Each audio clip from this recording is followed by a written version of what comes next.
Hello there. I've been watching a lot of YouTube recently, and in particular, I've been watching quite a lot about Mario, Nintendo, Super Nintendo, Super Mario World, and there's a documentary I've just been watching on Super Mario World, which is really interesting because there's things you find out now that they never knew about back then, and it's just really interesting, and it's also really nostalgic.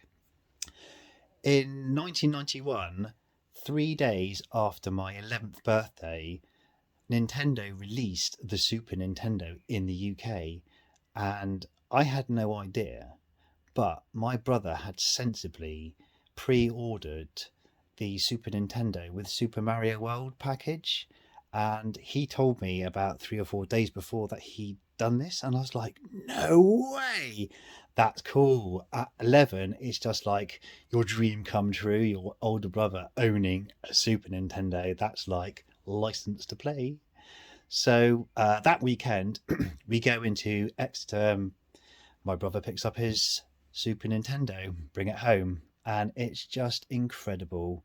You know, brought up on Nintendo, this was the next best thing, and it really was the best thing. And we played it all day, all night, and our fingers were literally sore from playing so much. And I remember playing Super Mario World and finding by pure accident a few cheats and a few like little things that weren't in the little booklet that came with the game because it was all written down. And I thought, I've got to write in to Club Nintendo, which was the magazine that I had subscribed to, which was like the Nintendo magazine in the UK. And I had to tell everybody that I'd found these cheats. So I wrote into the magazine and told them about it, but I didn't really think too much more. Back in those days, back in them days, back in those days, you had to wait each month for tips or tricks to come out in the magazines because this was pre-internet. So the only information you could get outside was through magazines and people writing in and companies reviewing stuff, or going to WH Smith's and going to get the magazines. Luckily, I had the Club Nintendo magazine subscription, I think, for my birthday. So the magazine turned up. I had not thought any more about it, but I was like, no way. They'd actually published my cheat in Club Nintendo, and I was blown away. At 11 to be in the Nintendo magazine. Wow. So cool. And I was just wondering, I wonder if there's any archive of it on the internet. And I'm sure I've got the magazine somewhere in the house. God knows where. Yeah, God knows where.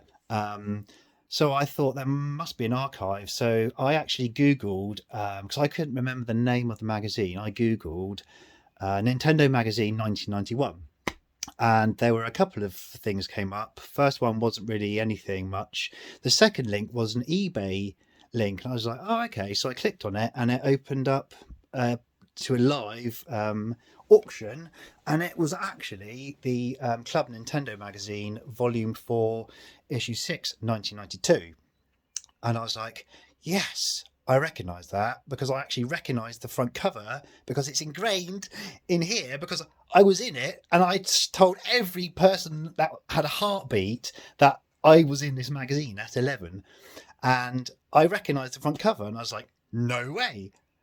There it is. And I'm like, I wonder if that's the one. Anyway, it can't be. So there's 3 photos on this auction. Okay, there's the front cover, I'll show you in a minute, and then there's an open page he's taken of. It's 20 quid, postage £3. So here we go. Bing. So we got here the front cover, Street Fighter 2, la di la di da. And the second photo is this. So I looked at it and I highlighted the second photo. Whoops. I scrolled over. Look what I've just found. Super Mario World.